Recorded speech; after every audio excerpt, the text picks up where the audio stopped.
네, 지역의 이슈를 속 시원히 풀어보는 헬로 이슈 토크입니다. 인천 유나이티드가 여름 이적 시장에서 무려 8명의 선수를 영입했습니다. 대대적인 인력 보강을 통해 강등권 탈출을 시도하고 있는데요. 이적생 효과가 있을까요? 최근 좋은 변화를 보이고 있다는 평이 많습니다. 자, 모두 싹 바꾼 인천, 과연 인력 보강을 통한 강등 탈출 가능할지 오늘 두 분과 함께 얘기 나눠보겠습니다. 자, 손철민 축구 해설가와 이명철 스포츠 뉴스 기자 함께 자리했습니다. 안녕하세요. 네, 안녕하세요. 안녕하세요. 반갑습니다. 네, 안녕하세요. 자, 여름 이적 시장에서 아주 대대적인 물갈이를 했어요. 최근에 뭐 경기력도 좋아지는데 어떻게 평가하고 계시나요? 일단 기대가 굉장히 됩니다. 네. 선수들 면면도 대단하거니와 지금 한 두세 경기에서 보여준 폼이 굉장히 좋거든요. 굉장히 기대가 되고 확실히 기대에 응하는 경기력을 보여주고 있어요. 그러나 지금은 기대와 뭐 어떤 이런 기대감보다는 결과를 좀 만들어야 될 시기인데 그 부분에 대해서는 조금 더 좀 아쉬운 부분이 좀 있기 때문에 계속해서 그 부분을 좀 말씀드려야 될 것 같아요. 네. 뭐 결과에서도 1승 1무 1패. 괜찮은 성적을 거뒀습니다. 전체적인 평가를 좀 해주시죠. 네, 일단 여름 이적 시장을 이렇게 활발하게 지내는 팀들이 분명 많지 않은데 인천이 좀 눈에 띄는 성과를 좀 냈다라는 점에서 이적 시장은 정말 잘 보냈다라고 생각이 되고요. 근데 역시 관건은 이 선수들의 어떤 조직력이라고 볼 수가 있는데 일단 위급한 상황에 어느 정도 할 수 있는 조치를 취했다라는 점에서는 긍정적으로 좀 보고 있습니다. 그래요. 여러 선수를 영입하면서 이제 상당히 많은 기대를 갖고 있는데 그 중에서 이제 케인대 선수 네. 나이지리아에서 왔죠. 이게 저는 이제 얼핏 보면 이제 말컹 선수 느낌이 나요. 경남 FC에서 지금 네. 뭐 중국 시장으로 갔지만 말컹 선수에 대한 기대 어떻게 평가하시나요? 비슷한 무안이 분명 있습니다. 기본적으로 이 체격이 워낙 그렇죠. 좋고 네. 보는 재미가 좀 있는 195cm의 장신 선수이기 때문에 최전방 공격수로 기대했던 어떤 볼을 받고 버텨주거나 혹은 이렇게 등져주는 이런 플레이를 좀 잘 보여주고 있는데 아직 적응이 좀 덜 된 부분은 있는 것 같아요. 슈팅이라든지 슈팅하기 직전에 터치라든지 하는 부분이 아직은 자연스럽지 않은 부분이 좀 느껴집니다. 조금 세밀함은 부족하지만 네. 뭐 전력에 큰 기대를 하고 있다 이렇게 말씀하셨는데 저는 그동안에 그 무고사가 굉장히 외롭게 느껴졌는데 우리 케인대 선수가 들어가면서 이제 굉장히 좀 듬직해졌다 이런 느낌이거든요. 어떻게 보세요? 그러니까 케인대가 온다고 했을 때부터 예상을 했던 게 케인대가 많은 골을 넣어줘라기보다는 네. 제가 예측한 부분은 그거였어요. 케인대가 있음으로써 분명히 무고사게한테 스페이스가 많이 열릴 거라는 부분이거든요. 그런 부분이 지난 경기도 그렇고 지지난 경기도 그렇고 보였다는 부분이 굉장히 고무적입니다. 근데 무고사게 그렇게 스페이스가 열려서 무고사가 지난 시즌처럼 득점력을 올리다 보면 분명히 케인대에게도 반 이상의 찬스가 또 옵니다. 그러니까 두 선수가 같이 동반 상승할 수 있는 여지를 케인대 영입으로 얻은 아주 좋은 두 포인트가 될 수 있어요. 네, 공격에 어떤 힘을 배가할 수 있는 뭐 그런 선수 영입 같은데 외국인 선수를 또 한 명이 더 있어요. 마하지 선수, 네. 호주에서 왔는데 우리 손철민 해설가 처음에 그렇게 큰 기대를 안 하고 좀 이름을 들어보지 못한 그런 선수로 취급을 했어요. 두 경기 치르고 나서 어떻게 평가하세요? 그래서 죄송하다는 말씀을 먼저 드리겠고 네. 이게 징크스입니다. 제가 좀 칭찬하면 잘 안 되고요. 제가 약간 이렇게 비하를 해야 잘 되는데 뭐 물론 그건 징크스니까 그냥 우스갯소리로 좀 두고 마하지가 지금 분명히 인천에 없던 허리 부분을 채워주고 있어요. 네. 그러니까 상대 선수를 유인하는 좌우로 흘리는 패스를 하다가 앞으로 주고받는 짧은 패스를 하다가 인천의 찬스를 늘릴 수 있는 좌우를 크게 벌려주는 패스가 지금 마하지서부터 시작을 하고 있어요. 더군다나 박스 투 박스라고 해서 수비 시에도 많은 공간을 내려와서 수비에 가담을 해주고 공격 시에 또 앞에서 벌려주는 패스를 하고 있고 실종됐던 인천의 허리를 마하지가 찾아주고 있어요. 너무 감사합니다. 그래 허리도 보강되고 공격도 보강되고 특히 또 수비도 굉장히 많이 보강이 됐죠. 전반기에 뛰었던 선수들이 뭐 김진야 선수 빼고는 대부분 바뀐 것 같고 경남에서도 여성의 선수가 지금 또 보강이 됐어요. 수비 라인 어떻게 보시나요? 일단 마하즈에 앞서서 전환해주는 패스들도 얘기 많이 해주셨는데 네. 그 부분적인 부분은 여성의 선수가 도맡는 롱패스에서도 존재감을 충분히 좀 볼 수가 있었습니다. 네. 그리고 이제 또 영입된 선수들 중에서는 중원의 장민호 선수가 이번에 경기를 치르면서 나름대로 활동량과 좀 터프한 부분을 보여준 부분은 긍정적이고요. 네. 오른쪽 풀백에도 이지훈 선수가 새로운 얼굴로 들어왔는데 네. 공격력은 인상적이었으나 수비력은 조금 더 봐야 된다라는 약간의 의문보를 남기긴 했지만 기본적으로 영입한 선수들의 면면은 다 좋았다고는 생각이 듭니다. 근데 결국 조직적인 부분에서 아직 수비를 보호할 수 있는 미드필더들의 지원이나 협력 수비가 잘 나타나지 않는 부분에 아쉬움은 있었습니다. 네, 제가 조금 이제 조사를 좀 해봤는데 지금까지 평균 실점이 한 1.5골 정도 되는데 네. 최근에 세 경기에서 한 골을 먹었어요 수비. 네. 그러면 평균보다 좀 낮은 실점이라서 괜찮은 편인가 한데 어떻게 보세요? 특히 이재성 선수가 네. 굉장한 원래 클래스가 있는 선수다라는 평을 받았는데 늘 부상 항목에 시달렸어요. 그러니까 좀 될만하면 부상, 될만하면 부상 그랬는데 네. 인천에 오자마자 또 부상을 당했었습니다. 올 시즌 초에. 그런데 시즌 중반부터 부상을 털고 인천의 풀백을 맡으면서 중앙을 맡으면서 너무 잘해주고 있어요. 그러니까 지금 부노자의 빈자리가 전혀 보이지 않을 만큼 너무 잘해주고 있고 말씀해주신 대로 이제는 조직력만 맞는다면, 그러니까 그 한 골도 어떻게 보면 수비 시에 그 풀백들의 실수에 의한 실점이 좀 있거든요. 그러니까 상대 공격수가 굉장히 잘해서 넣은 골은 아직 인천에서 좀 찾기 힘들어요. 인천의 수비 조직력이, 그러니까 영입된 선수, 그 다음에 이제 부상에서 돌아왔고, 수비는 원래 1년 전부터 발을 맞춰도 좀 힘들다고 하는데 이제 삐걱거리는 데서 이 정도 해주는 거면 제 입장에서 너무 잘해주고 있는 거예요. 물론 완성도 측면에서는 떨어질 수 있으나 충분히 기대할 만한 수비 조직력을 갖춰 나가길 좀 바라고 바래지고 있습니다. 그렇게 가고 있습니다. 걱정 안 하셔도 될 것 같아요. 네, 많은 선수들이 보강됐기 때문에 분명 변화한 거 있는데 좀 세부적으로 좀 들어가 보면 그래도 1승 1무 2패 좀 아쉬운 점은 있거든요. 네. 어떤 부분이 조금 아쉽고 이런 부분 잘 됐다 이런 평가를 좀 해주시죠. 이번 시즌 인천의 경기를 볼 때마다 가장 꾸준하게 좀 나타나는 특징이 네. 흔히 요즘 표현하는 부분이 좀 잘 들어맞는데 졌지만 잘 싸웠다. 그러니까 지더라도 경기력은 꽤 괜찮은 부분들이 많았습니다. 네. 근데 결국은 말씀해 주셨던 것처럼 한 번의 실수 혹은 1실점을 한 뒤에 바로 멘탈적으로 좀 무너지는 부분까지도 좀 많이 나타났었는데 그래도 이제 새롭게 판을 좀 짜는 상황이잖아요. 네. 그래도 선수들 개개인의 기량이 계속 합격점을 받고 있다는 거는 긍정적으로 볼 필요는 좀 있다고 봅니다. 네, 유상철 감독이 이제 자기 색깔을 팀에다 입히고 있다 이런 얘기들을 좀 하고 있는데 조금 세밀하게 분석을 좀 해보면 아직도 부족한 점은 있을 것 같아요. 그렇죠. 일단은 그러면 그렇습니다. 수비적인 부분에서는 실점은 하고 있으나 실점률이 높지도 않고 뭐 우리의 실수로 인한 실점이긴 하나 어쨌든 네. 계속해서 조직력이 올라가는 모습은 보여주고 있고 또 없었던 허리가 지금 장윤호와 마하지로서 그 전에 인천을 보면 수비 지역에서 공을 돌리다가 뺏기고 수비 지역에서 공을 돌리다가 그냥 앞으로 뻥 축구하는 느낌이었는데 지금은 마하지와 장윤호를 거쳐서 좌우를 혼선을 주고 상대를 혼선을 주는 플레이를 하고 그리고 케인대와 무거사가 어찌됐든 간에 슈팅을 날려서 마침표를 찍는 모습까지 그러니까 현대축구에서 갖춰야 될 면면은 계속해서 갖춰주고 있어요.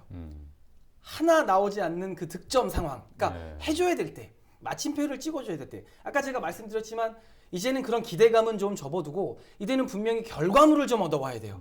그러니까 승점이란 결과물 질 경기는 비겨야 되고 비길 경기는 이겨야 됩니다. 발등에 불이 떨어졌어요. 그거를 좀 유상철 감독이 더 선수들에게 주입시킬 필요가 있습니다. 지금 세부적인 사항은 아마 그거이지 않을까 마침표는 그거이지 않을까 좀 예측이 돼요. 네, 최근 경기에서 좀 전에 말씀드렸지만 1승 1무 2패였는데 우리 손철민 해설가는 가장 인상 깊었던 경기 어떤 경기를 꼽을 수 있을까요? 일단 그 포항전 때 제가 엄청 울어서 그거를 뽑으려다가 졌던 성남전 얘기는 안 하겠습니다. 네. 전 경남전이 굉장히 좋았던 게 케인대와 마하지를 처음 본 경기였는데 네.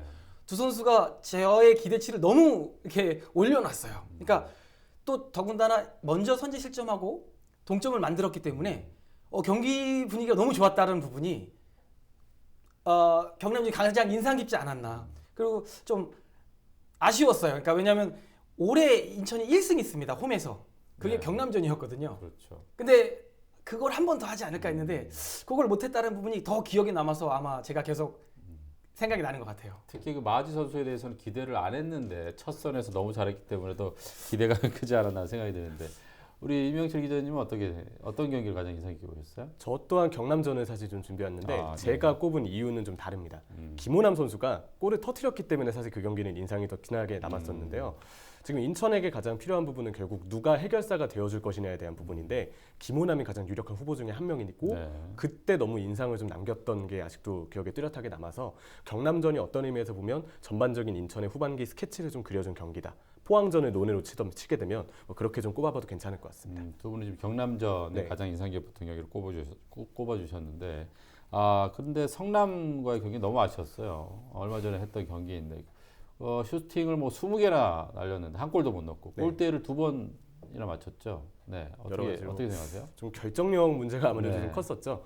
글쎄요, 일단 개인적으로 인천이 지금 계속 이런 결정력 문제에 좀 네. 시달리고 있는 건 특히 팀에 지금 새로운 선수들이 많이 와 있으면 네. 선수들끼리도 이 선수가 골을 많이 넣겠구나, 지금 이 선수가 골 감각이 좋겠구나라는 촉이 좀 오기 마련입니다. 근데 아직 인천은 워낙 새 구성원이 많이 와 있고 득점력이 꾸준하진 않았기 때문에 누가 그 해결사를 해줄지에 대해서 선수들끼리 역할 정립이 잘 되어 있지 않은 분위기예요.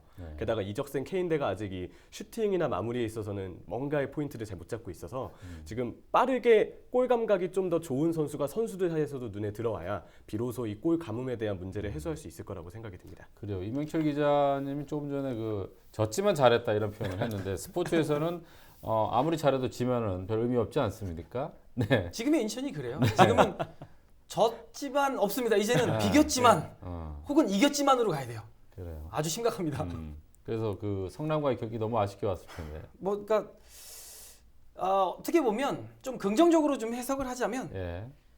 그 복싱에서 바디블로우 같은 것 같아요. 그러니까 물론 결정타가 앞면에 안 들어가서 좀 아쉽긴 하지만 네. 이 바디블로우가 쌓이면 상대 수비수들은 조바심이 날 수밖에 없어요. 어느 순간 가드가 내려옵니다. 그때 한 방 맞힐 거예요. 뭐냐면 지금 케인대와 무고사가 그 작업이에요. 지금 기자님께서 말씀 잘 해주셨는데 그겁니다. 지금 선수들도 어떡하지? 그런데 지금 케인대와 무고사가 그걸 보여주고 있어요. 서로 시너지를 내고 있습니다. 그러다 보면 지금은 케인대에 주면 세컨볼을 무고사 혹은 무고사에게 주면 세컨볼은 케인대 이런 게 이제 선수들이 확립이 딱 되면 그때는 이제 안면 적중타가 나갈 겁니다. 그 작업을 하고 있는 거기 때문에 다음 경기 굉장히 좀 기대가 돼요. 성남에서도 이제 유상철 감독은 기존에 들고 왔던 4-4-2 포메이션을 들고 왔어요. 일부에서는 전술 변화 좀 필요하지 않느냐, 경기가 안 풀리거나 골이 안 들어갈 때 어떻게 생각하세요? 그러니까 이제 뭐 많은 이제 이 현대 축구를 분석하는 학자들도 많고 하는데 네. 그런 학자들이 했던 얘기 중에 하나가 4-4-2든 3-5-2든 경기가 시작이 되고 나면 좁은 공간에서 이제 그 트라이앵글로 움직이는 거지 큰 의미는 없다. 그리고 이 전술도 유상철 감독이 짜긴 했으나 그 전술 안에서 뛰는 건 선수들이라는 얘기가 있어요. 그러니까 4-4-2, 3-5-2가 중요한 것이 아니라 선수들이 지금 이 좁은 공간에서 볼 하나, 다음 동작, 세컨볼의 향방이 더 중요한 거지. 4-4-2가 뭐 수비적이다, 공격적이다. 3-5-2가 수비적이다, 공격적이다라는 의미는 저는 그렇게 크게 부여하고 싶진 않아요. 현장에서 지금 내가 압박을 받고 있으면 빨리 탈압박을 위해서 내가 두 번째, 세 번째 동작을 가져가야 되고 네. 우리가 지금 상대를 압박해서 공을 탈취할 동작이면 내가 가서 도와주고 빨리 헬퍼를 보고 있는 이런 부분을 놓다 보면 큰 기름을 완성되는 게 축구입니다. 그러니까 선수들이 특히 유상철 감독이 이 전술에 얽매여서 혹은 주변의 그런 얘기를 듣고 혼란보다는 내가 가진 지금 준비를 잘해서 내가 가진 볼 하나 간수, 내가 가진 슈팅 하나, 내가 하는 패스 하나의 그 소중함, 의미를 부여해야지 자꾸 옆에서 3-5-2가 좋지 않아? 4-4-2가 좋지 않아? 이런 거에 흔들리지 않았으면 좋겠어요. 큰 변화를 갖지 않고 그냥 안정감 네. 있는 경기를 좀 했으면 좋겠다. 네. 이런 뜻으로 좀 해석하겠습니다. 자, 우리 그 인천 출신의 김도혁 선수가 이제 군복무를 마치고 이제 복귀를 합니다. 굉장히 기대감이 컸는데 어떻게 전망하세요? 일단 반가운 얼굴이 돌아오는 네. 것 같습니다. 워낙 김도혁 선수가 인천의 생존왕을 좀 많이 네. 독차지했던 주인공이 됐던 그런 활약을 좀 많이 보여줬기 때문에요. 근데 이제 좀 걱정이 되는 건 김도혁 선수가 있었을 때와 지금의 인천과 간극이 좀 있습니다. 선수단이 많이 변해서 김도혁 선수도 새로운 동료들하고 호흡을 맞추려면 조금 시간이 필요할 수 있다는 게 좀 변수가 되겠고요. 그래도 김도혁의 복귀가 반가운 이유는 인천 정신하면 떠오르는 그 끈끈함과 활동량, 압박 이런 멘탈을 확 쥐어잡을 수 있는 선수가 김도혁 선수이기 때문에 그의 복귀는 분명 반가울 만하다. 하지만 김도혁을 쓰기 위해서는 아마 유상철 감독도 포메이션의 미드필드 숫자를 늘리던가 하는 방안을 좀 모색해야 조금 더 이 선수를 효과적으로 활용할 수 있을 거라고 생각이 듭니다. 지금 4명의 미드필더지를 뭐 5명, 네. 3-5-2나 뭐 이런 전술을 바꿀 수 있다 이런 말씀이시죠? 네, 지금 미드필드진의 선수가 워낙 많아서 그쵸. 거기에 김도혁 선수가 들어오면은 제가 볼 때 중앙 미드필드 2명 정도로는 조금 부족하지 않나. 이거에 대한 추가적인 방안도 고민해보도 괜찮을 것 같습니다. 그럼 우리 손철민 해설과는 좀 다른 의견이시네요. 전술 변화가 있을 수 있다. 네. 네, 한번 지켜보도록 하겠습니다. 자, 이렇게 선수들이 많이 부각돼서 강등권 탈출 굉장히 기대를 하고 있는데 아직까지 계속 꼴찌를 하고 있어요. 좀 있으면 이제 강등될 수도 있는데 강등 탈출 가능할까요? 근데 이게 정말 좀 또 네. 좋은 소식은 우리 위에 있는 두 팀도 계속 지고 있어요. 그러니까 인천이 희망의 끈을 아직 못 놓고 있는 안 놓고 있는 이유가 바로 그겁니다. 그러니까 우리는 한 경기만 잘하면 돼요. 그러니까 아까 제가 전술 부분에서 말했던 거랑 똑같습니다. 뭐 강등, 뭐 다음 경기, 다다음 경기 이런 거 말고 다음 경기 우리는 수원전만 집중해서 아주 일주일 내내 그것만 수원만 잡는 훈련만 하면 됩니다. 그러면 한 경기 잡죠. 두 경기 잡기는 또 쉬워요. 그러면 또 생존왕 DNA는 또 어떻게든 나오게 돼 있습니다. 네. 괜찮을 것 같아요. 네, 지금 12, 11위, 12위가 다 1점 차이거든요. 그래서 우리가 지금 강등 탈출에 대한 희망을 좀 갖고 있는데, 자, 이 그럼 시점에서 강등 탈출하려면 지금 인천에게 가장 필요한 건 뭐라고 생각하세요? 아까 말한 그 부분이에요. 지금은 골입니다. 그러니까 아까 제가 이제는 비길 경기도 이겨야 되고 질 경기 비겨야 됩니다. 이럴 때 중요한 건 골이에요. 0대0 하고 있으면 비기는 거예요. 그럼 1대0 하면 이기는 거거든요. 1대1 때 2대1 역전하면 이기는 겁니다. 결론은 골이에요. 그러면 케인대와 무고사. 제가 아까 케인대와 무고사를 집중적으로 말씀해 주셨을 때 우리 기자님께서 잘 말씀해 주신 김호남. 케인대와 무고사를 막기 버거운 게 지금 분명히 보였어요. 그러면 김호남은 문창진은 계속해서 찬스가 날 거예요. 그럼 수비수들은 그쪽으로 벌려지죠. 그럼 무고사와 케인대도 찬스가 납니다. 지금은 제가 바라는 건 그리고 아마 유상철 감독도 알 거예요. 나머지 공부 시켜야 됩니다. 케인대, 무고사, 김호남, 문창진은 나머지 공부 시켜야 돼요. 넷이서 결정 지어야 됩니다. 그러면 됩니다. 네, 그렇죠. 축구는 골을 넣으면 이기기 때문에 골을 넣어야 되는데 골이 안 들어가서 지금 문제죠. 자, 네. 그러면 인천이 이기기 위해서 골을 넣어야 되는데 골을 넣기 위한 전술? 뭐 방법 어떤 게 있을까요? 과정에 대해서는 일단 손철민 해설위께서 워낙 잘 지금 설명을 해주셨는데 네. 저는 약간 결과의 측면에서 일단 집중을 좀 하고 싶습니다. 지금 이제 K리그에서 인천, 제주, 경남 이렇게 좀 하위권에 처져 있는 팀들을 네. 팬분들이 이제 경제인 조합이라고 좀 재밌게 표현하는 경우들도 예. 좀 있는데 제일 단적으로 좀 이야기라면 이 경제인 조합 간의 맞대결에서 반드시 승리하는 팀이 제가 볼 땐 80-90% 이상 자유할 가능성이 높다고 봅니다. 그래서 인천 입장에서는 어느 팀과의 경기에서 술수를 쓰는 것도 중요하지만 특히나 직접적인 같은 순위권 팀과의 맞대결에서 힘을 좀 많이 발휘하는 게 전략적으로 일정을 접근할 때 중요할 거라고 보여지고요. 또 하나는 홈 성적이 지금 경남전 이후로 승리가 없어서 지금 너무 좋지가 않은데 그동안 뭐 국내 해외를 막론하고 생존을 잘했던 팀들은 홈에서 잘했습니다. 그래서 인천이 하루빨리 홈 경기에 조금 더 집중할 수 있는 그런 무언가의 전략을 좀 짜와야 어느 정도 홈 경기에서 힘을 더 발휘하면서 자유할 수 있는 원동력이 갖춰지지 않을까 이렇게 좀 내다보고 있습니다. 네, 지금 이 시점에서 가장 또 중요한 경기 다음 경기 수원과의 네. 경기예요. 이기면은 글쎄 상대 뭐 경남이나 제주가 만약에 패하게 되면 단숨에 이제 10위권으로 올라갈 수 있는 굉장히 절호의 기회인데 수원의 기세가 요즘도 만만치 않습니다. 어떻습니까? 일단 연승을 좀 하다가 간간히 패배하는 형태로 좀 가고 있죠. 근데 네. 결국 최근 경기들만 놓고 보면 다시 연승을 못 하고 있는데 편차가 좀 심해졌습니다. 여러 가지로 공수 균형이 아직 이임생 감독 하에서 완성되지 않았고 타가트를 활용한 한 방은 있지만 수비 불안의 문제가 아직 노출이 되어 있기 때문에 그런 부분은 분명 공수 균형은 불안하다. 하지만 타가트를 앞세운 한 방은 인천에게 충분히 위협이 될 수 있다. 이렇게 수원의 최근 기세를 요약할 수 있겠습니다. 네. 자, 그렇다면 수원을 이길 수 있는 비책이 있다면 어떤 비책이 있을까요?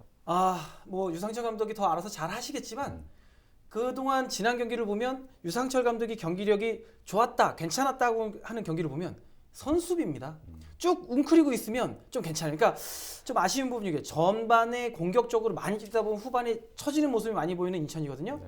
수원을 인천이 역대 성적을 놓고 봐도 너무 만만치 않은 팀입니다. 그러니까 유상철 감독은 일단 전반에 꽁꽁 잡고 있다가 후반에 비축한 체력을 폭발적으로 아주 내보내서 수원을 당황하게 하는 그런 선수비 전략이 좀 주요하지 않을까 예측을 해봅니다. 네. 수원의 비책 간단하게 좀 말씀해 주시죠. 역시 인천의 어떤 선제 실점을 하고 난 뒤에 멘탈적으로 무너지는 부분을 봤을 때 또 수원의 공수 균형이 불안한 걸 봤을 때는 말씀하신 것처럼 선수비 후역습 전략이 가장 주요하게 먹힐 수 있는 큰 그림이 아닐까라고 생각을 해보고요.